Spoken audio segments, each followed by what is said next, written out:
My name is Kellie Stidom. I am the English department chair at Front Range Christian School, so I teach high school English, and this is my 11th year at Front Range Christian School. Sabbath to me is, it's a couple of things. I think we think of Sabbath and we think of rest. So we think of restoration and we think of a Sunday, it's the Sunday afternoon, it's the nap. But what I found for me in my adulthood is that Sabbath is laughter, Sabbath is play, Sabbath is a chance to be with people and to be sitting and feeling fully myself and fully able to enjoy a moment. It's two things. I think we hear a lot about the power of saying no and learning how to say no to things because it empowers us to protect ourselves and preserve and rest and restore and all of those really good things. And I think for me, I've learned that one of my best practices has been to say yes, and not in the sense of saying yes to more things, but saying yes to the things that I want to do. And that transcends my personal space in my home, but also into my classroom, of creating space for me to allow things that I enjoy, and that sometimes requires me to be busier or to be silly or to embarrass myself. But I have found that when I can say yes to doing the things that I enjoy and that bring me life and bring me joy, it allows me to feel more rested and more restored and a healthier version of myself.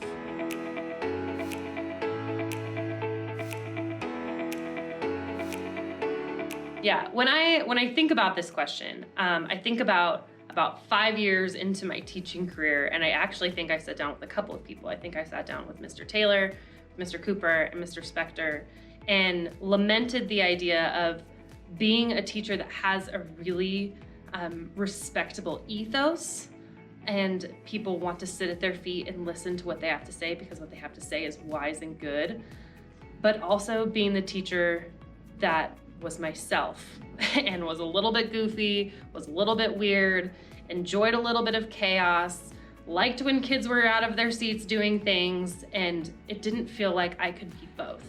And so when I think of this question, I think actually a lot of what Mr. Taylor said, or Kevin Taylor said, and he talked about how can I be truly me and that be enough in my own classroom.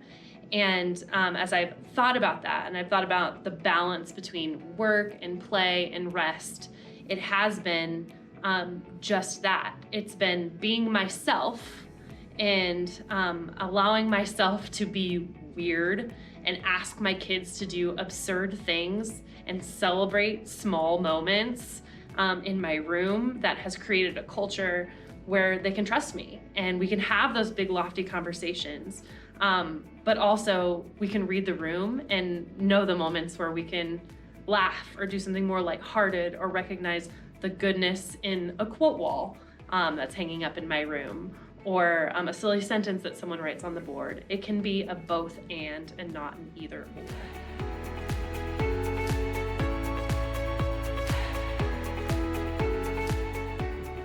or. For me, it's been both a mindset shift and also intentional practice. So going back to the idea of saying yes to things, do I allow moments for kids to steal class from me for 2 minutes to tell a story or let me in on the joke? And sometimes I do, and that isn't necessarily for everyone, but I really like it. And in my classroom, I hope to create the culture where we're kind of all in this together, in the hardness, but also in the weirdness.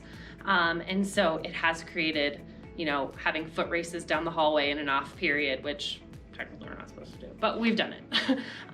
Or it's a vocab skit.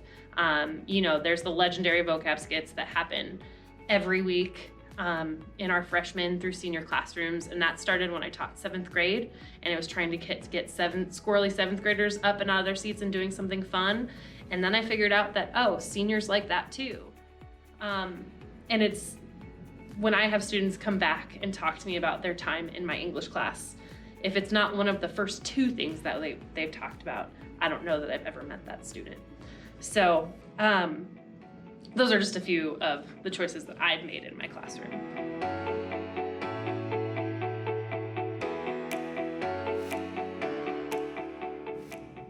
We spend a lot of time talking about what is capital G good in our class. We struggle, we get the joke a lot of times that, gosh, good literature always ends up being really dark or really sad, or someone dies, or the bad guy wins, or something like that. And we spend a lot of time talking about what does it actually look like for something to be redemptive? And is it looking at a good thing or the absence of a good thing? And so one of my practices with my kids is when they're writing sentences on my whiteboards, I'm always trying to point to what is good. I'm always trying to affirm. I'm always trying to point to moments in class that were capital G good, whether it's because they're showing conviction, showing humility, showing eloquence, and I'm also trying to do those things myself. And I think in an English class, that actually is a really beautiful way to worship, is to point out what is good. And that's one of our practices that we try to do as we create on the day-to-day level.